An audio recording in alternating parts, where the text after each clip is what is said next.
Hello, আসসালামু আলাইকুম।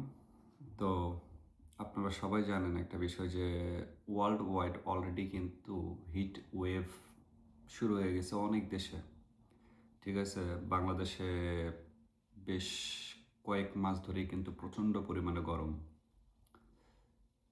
এটাকে মূলত বলা হয় সাধারণত হিট ওয়েভ।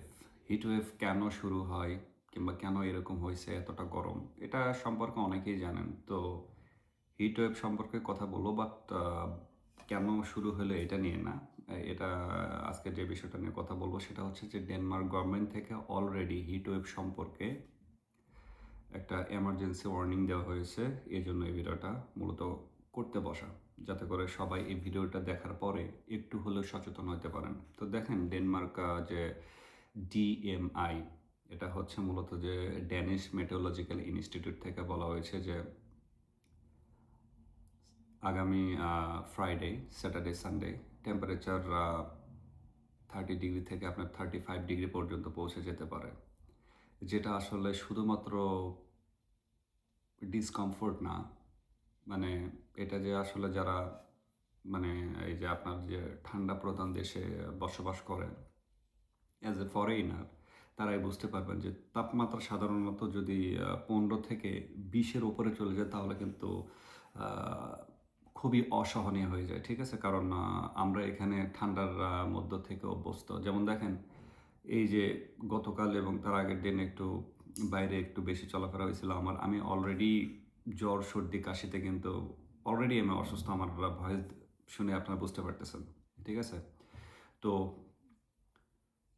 এই জন্য ডেনমার্ক গভর্নমেন্ট থেকে বলে দেওয়া হয়েছে যে আগামী ফ্রাইডে, স্যাটারডে, সানডে তাপমাত্রা 30 থেকে 35 ডিগ্রির মধ্যে পৌঁছে যেতে পারে এবং এই কারণে সতর্কতা জারি করা হয়েছে এবং ড্যানিশ আপনার ড্যানিশ হেলথ অথরিটি থেকে বলে দেওয়া হয়েছে যে কি কি কাজ করলে আপনার সাধারণত এই যে আপনার যে হিট ওয়েভ আছে এটা থেকে একটু হলেও বাঁচতে পারবেন। যেমন প্রথমে বলি যে এই হিট ওয়েভে সবচেয়ে কারা বেশি ক্ষতিগ্রস্ত হতে পারবে কিংবা সবচেয়ে কাদের জন্য বেশি বিপজ্জনক সেটা হচ্ছে যে ছোট বাচ্চা কাচ্চাদের জন্য, যারা বাহিরে কাজকর্ম করে তাদের জন্য, আর তৃতীয় নাম্বার হচ্ছে যে বৃদ্ধ ব্যক্তিদের জন্য। এখন এই হিট ওয়েভ থেকে বাঁচতে কি কি করতে হবে এটা নিয়েও কিন্তু ড্যানিশ হেলথ ইনস্টিটিউট থেকে বেশ কিছু আহ, নিয়মকানুন ফলো করার কথা বলা হয়েছে। তার ভিতরে অন্যতম হচ্ছে যে যদি দরকার না হয় একদমই বাইরে যাবেন না, বিশেষ করে এই Friday, Saturday, Sunday, I mean এই উইকেন্ডে। ঠিক আছে? যদি যান অবশ্যই মাথায় টুপি পরবেন এবং ঢিলে ঢালা পোশাক আশাক পরবেন। আর এরপরেও বলা হয়েছে যে প্রচুর পরিমাণে পানি পান করবেন, প্রচুর পরিমাণে লবণাক্ত খাবার টাবার খাবেন, আই মিন সল্টি ফুড, যেটা আপনার বডিতে হচ্ছে বডিকে হাইড্রেট রাখবে, এবং প্রচুর পরিমাণে পানি তো পান করবেন, সেটা তো বলেই দেওয়া হয়েছে আর কি। ঠিক আছে?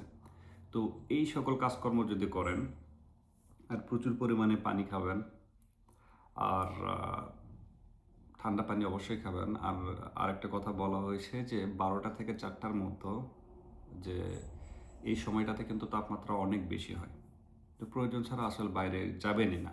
আর যদি যান অবশ্যই এই যে টুপি, ঢিলেঢালা পোশাক আশাক পরে যাবেন এবং প্রচুর পরিমাণে পানি খাবেন। ঠিক আছে? আমাকে দেখেন, আমি অলরেডি কিন্তু অ্যাফেক্টেড বাই হিট ওয়েভ। আমি অলরেডি জ্বর সর্দিতে ভুগতেছি। প্রচুর পরিমাণে গরম, এটা আসলে অসহনীয়। ঠিক আছে? এই জন্য ভিডিওটা মূলত করতে বসা। আর একটা বিষয় জানেন যে আজকে এই সকালবেলা আমি বেশ কয়েকটা নিউজ দেখলাম।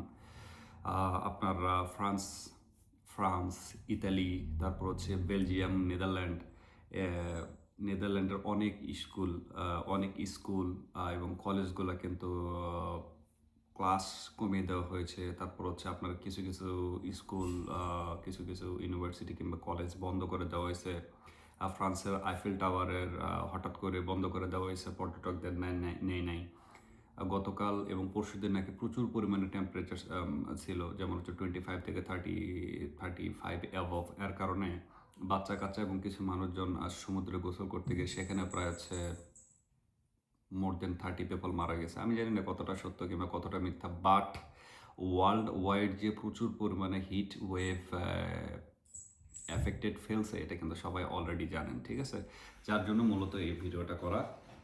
আশা করি এই ভিডিওটা দেখার পর অবশ্যই একটু মানবেন, এই বিষয়গুলো একটু ফলো করবেন। যদি ফলো না করেন আপনি কিন্তু বিপদে পড়বেন, ঠিক আছে? তো সবাই ভালো থাকবেন, সুস্থ থাকবেন। আমি আপনাদের জন্য দোয়া করি যে এই হিট ওয়েভ থেকে আল্লাহ তাআলা আপনাদেরকে রক্ষা করুক। আসসালামু আলাইকুম।